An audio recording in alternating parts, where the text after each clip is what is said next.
ನಮಸ್ಕಾರ ಕರ್ನಾಟಕ. ಬೆಳಗ್ಗೆ ಎದ್ದ ತಕ್ಷಣ ಎಲ್ರಿಗೂ ಕೂಡ ಶಾಕ್ ಆಗಿರುತ್ತೆ. ನನಗೂ ಕೂಡ ಅದೇ ರೀತಿ ಆಯಿತು. ಯಾಕೆ ಅಂತ ಹೇಳಿದ್ರೆ ಸಡನ್ನಾಗಿ ಆಪ್ಷನ್ ಎಂಟ್ರಿ KE ಅವರು ರಿಲೀಸ್ ಮಾಡಿದ್ದಾರೆ. ಅದಕ್ಕೋಸ್ಕರ ಭಯ ಏನು ಪಡಬೇಡಿ, ಯಾಕೆಂದರೆ ಇದು just option entry.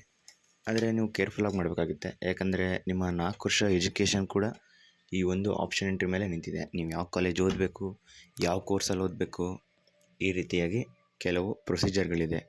So counselling ಅನ್ನೋದು ತುಂಬ ಇಂಪಾರ್ಟೆಂಟ್ ಆಗುತ್ತೆ. ಎಕ್ಸಾಮ್ಗಿಂತನೂ ಕೂಡ ಕೌನ್ಸಲಿಂಗ್ ಅಂತೂ ತುಂಬ ಇಂಪಾರ್ಟೆಂಟು. ಕೆಲವರು 1000 ರ್ಯಾಂಕ್ ತೆಗೆದ್ರೂ ಕೂಡ NI 2 ಇದೆ, ಚೆನ್ನಾಗಿರೋದೊಂದು ಮತ್ತು ಇನ್ನೊಂದು ಬೇರೆ ಕಡೆ ಇದೆ. ಸೊ ಈ 2 ಕಾಲೇಜಲ್ಲೂ ಕೂಡ ನೀವು ನೋಡ್ಕೊಂಡು ಹಾಕಬೇಕಾಗುತ್ತೆ.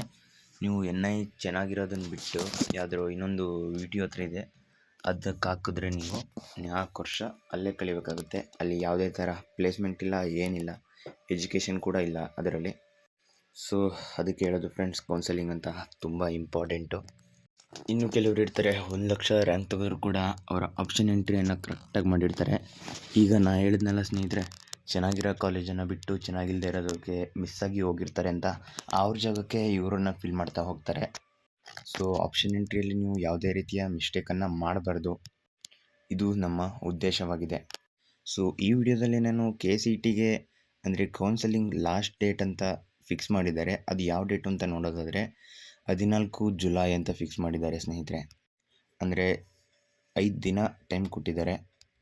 ಸೊ ಏನೂ ಆಗೋ ಅಗತ್ಯ ಇಲ್ಲ.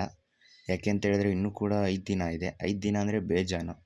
ನಮಗೆಲ್ಲ ಒಂದೇ ಒಂದು ಮಾಕು ಕೂಡ ಇರಲಿಲ್ಲ, ಡೈರೆಕ್ಟಾಗಿ ಮಾಡ್ತಿದ್ರು. ಆದರೆ ನಿಮಗೆ ಮಾಕ್ ಅಂತ ಮಾಡ್ತಾಯಿದ್ದಾರೆ. ಇದು ತುಂಬ ಖುಷಿ ವಿಚಾರ ನಿಮಗೆ ಅಂತ ಹೇಳ್ಬೋದು. ನೀವೆಲ್ಲ ಲಕ್ಕಿ ಸ್ಟೂಡೆಂಟ್ ಕೂಡ.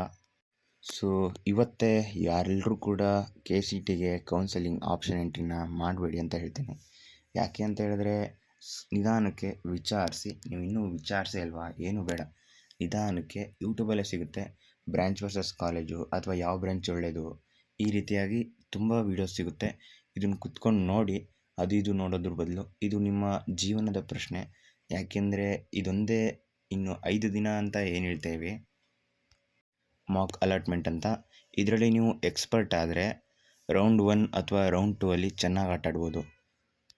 ನೀವು ಮಾಕ್ನೇ ನೆಗ್ಲೆಕ್ಟಾಗಿ ಮಾಡಿದ್ರೆ ರೌಂಡ್ 1 ರೌಂಡ್ 2 ಸಿಕ್ಕಿದ್ದಕ್ಕೆ ಹೋಗೋದಾ ಅಂತ ಸುಮ್ಮನಾಗ್ಬಿಡ್ತೀರಾ. ಸೊ ಮಾಕ್ ಅಲಾಟ್ಮೆಂಟ್ ಕೂಡ ನೀವು ತುಂಬ ಸೀರಿಯಸ್ಸಾಗಿ ತೊಗೋಬೇಕಾಗುತ್ತೆ. ಸೊ ಇದೇ ರೀತಿ 5 ದಿನದವರೆಗೂ ಕೂಡ ಕಂಟಿನ್ಯೂಸ್ಸಾಗಿ ವೀಡಿಯೋ ಬಿಡ್ತಾ ಇರ್ತೀನಿ. ಬ್ರ್ಯಾಂಚ್ ವರ್ಸಸ್ ಕಾಲೇಜ್ ಆಗಲಿ. ಮತ್ತು ಒಂದೇ ಒಂದು ಸಜೆಷನ್ ನಂದು ಏನು ಅಂತ ಹೇಳಿದ್ರೆ, ನೀವು ಮೆಕ್ಯಾನಿಕಲ್ 40,000 ತೆಗ್ದಿರ್ತೀರ, ನಿಮಗೆ CSE ಸಿಗೋಲ್ಲ ಅಂತ ಅಂದ್ಕೊಳ್ಳಿ. ನೀವು ಮೆಕ್ಯಾನಿಕಲ್ಗೆ ಹೋಗೋದು ಬದಲು ಎಲೆಕ್ಟ್ರಾನಿಕ್ಸ್ಗೆ ಹೋದರೆ ಅದಕ್ಕೆ ತುಂಬ ಒಳ್ಳೆ ಕೋರ್ಸ್ ಇದೆ ಅಂತಲೇ ಹೇಳ್ಬೋದು. ಸ್ಕೋಪ್ ಕೂಡ ಇದೆ, ಎಲ್ಲ ಕಡೆ ಎಲೆಕ್ಟ್ರಾನಿಕ್ಸೇ ಬೇಕಾಗುತ್ತೆ. ಇದನ್ನು ಯಾಕೆ ಹೇಳ್ತಾ ಇದ್ದೀನಿ ಅಂದರೆ, ಎಲೆಕ್ಟ್ರಾನಿಕ್ಸ್ ಕಲ್ತವ್ರು ಆರಾಮಾಗಿ CSನೂ ಕೂಡ ಕಲ್ತ್ಕೊಂಡ್ಬಿಡ್ತಾರೆ ಆನ್ಲೈನಲ್ಲಿ ಇಲ್ಲಿ ಹೋಗಿ. ಬಟ್ ನೀವು CS ತೊಗೊಂಡು, CSನ ಕಡೆಗಣಿಸ್ತಿಲ್ಲ, ಹೇಳ್ತಾ ಇರೋದಷ್ಟೇ. ನೀವು CS ತೊಗೊಂಡು ಎಲೆಕ್ಟ್ರಾನಿಕ್ಸ್ನ ಕಲಿಯೋದು ತುಂಬ ಅಂದರೆ ತುಂಬ ಕಷ್ಟ, ರೇರು. ಅದು ಬರೀ ಕಾಲೇಜಲ್ಲೇ ಕಲಿಬೇಕಾಗುತ್ತೆ, ಮೆಕ್ಯಾನಿಕಲ್ ಥರನೇ.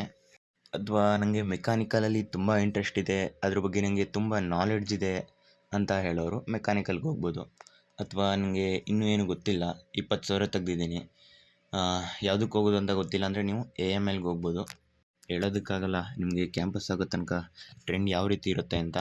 CS ಕೂಡ ಅದೇ ದಾರಿಯಲ್ಲಿ ಸಾಗ್ತಾಯಿತ್ತು. AML ಇವಾಗ ಹೇಗೆ ಟ್ರೆಂಡ್ ಆಗ್ತಿದೆ ಅದೇ ಥರ ಎಲ್ಲರೂ ತೊಗೊಂಡ್ರು. ಇವಾಗ ತುಂಬ ಜನನ ಕೆಲಸದಿಂದ ತೆಗಿತಾ ಇದ್ದಾರೆ. ನೀವು ಓದಿ 100ರಲ್ಲಿ ಒಬ್ಬರಿದ್ದರೆ ಅವರನ್ನು ಜಾಬ್ಗೆ ಹಾಕ್ಕೊತಾರೆ. ಕಂಪ್ಯೂಟರ್ ಸೈನ್ಸು ಕಲ್ತ್ಕೊಂಡ್ರೂ ಕೂಡ ಏನೂ ಸಮಸ್ಯೆ ಇಲ್ಲ ಕೋರ್ಸ್ ತೊಗೊಂಡು.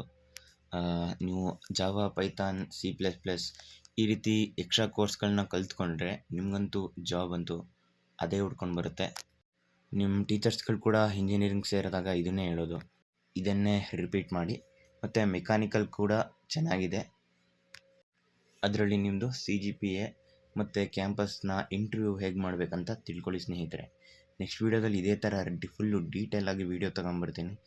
ಅಲ್ಲಿವರೆಗೂ ನೀವು ನಮ್ಮ ಚಾನಲ್ಗೆ ಸಬ್ಸ್ಕ್ರೈಬ್ ಮಾಡಿ ಅಂದರೆ ಸಬ್ಸ್ಕ್ರೈಬ್ ಮಾಡಿ. ಬಾಯ್.